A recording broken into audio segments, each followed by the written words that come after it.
തിക്കിനി ടൗണിലും പ്രദേശത്തും ഇന്നലെ രാത്രിയിലെ മഴയെ തുടർന്ന് അതിശക്തമായിട്ടുള്ളൊരു വെള്ളപ്പൊക്കം. ഇത് രണ്ടാം തവണയാണ് ഈ ഒരു വെള്ളപ്പൊക്കം ഇവിടെ ഉണ്ടാവുന്നത്.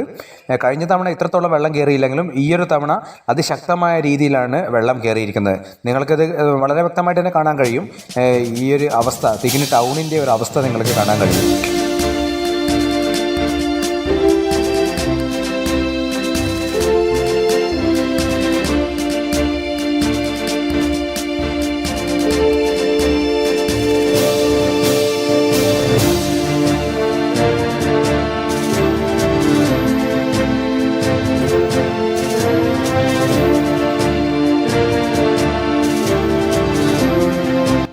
മാത്രമല്ല നിരവധി കടകളിലേക്കാണ് ഇപ്പോൾ വെള്ളം കയറിക്കൊണ്ടിരിക്കുന്നത്.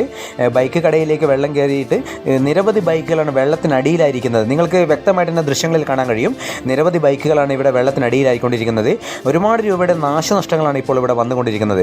പിന്നെ മറ്റൊരു കാര്യം, പ്രത്യേകിച്ച് നിങ്ങൾ പുറത്തുള്ള ആൾക്കാർ ശ്രദ്ധിക്കേണ്ട ഒരു കാര്യം, ഇതുവഴി ആരെങ്കിലും യാത്ര ചെയ്യാൻ ഉദ്ദേശിക്കുന്നത് ഒരു കാരണവശാലും ഈ തിക്കുനി പ്രദേശത്ത് വഴി യാത്ര ചെയ്യാൻ യോഗ്യമായിട്ടുള്ള റോഡല്ല ഇപ്പോൾ വന്നിരിക്കുന്നത്. കാരണം അത്രയും ശക്തമായിട്ടുള്ള ഒരു ഒഴുക്കാണ് നമുക്ക് റോഡിലൂടെ കാണപ്പെടുന്നത്. ബൈക്ക് വരെ നമുക്ക് റോഡിലേക്ക് ഇറക്കാൻ പറ്റാത്ത ഒരു സ്ഥിതിയാണിപ്പോൾ. അതുകൊണ്ട് എല്ലാവരും ഈ ഒരു വാർത്ത കാണുമ്പോൾ ശ്രദ്ധിക്കുക. ഒരു കാരണവശാലും നിങ്ങൾ ഈ ഒരു വഴിയിലേക്ക് ഇപ്പോൾ യാത്ര ചെയ്യരുത്. അത് അപകടകരമാണ്. ഈ വാർത്ത കാണുന്ന ഓരോ ആൾക്കാരും ഇതൊന്ന് ഷെയർ ചെയ്യുക.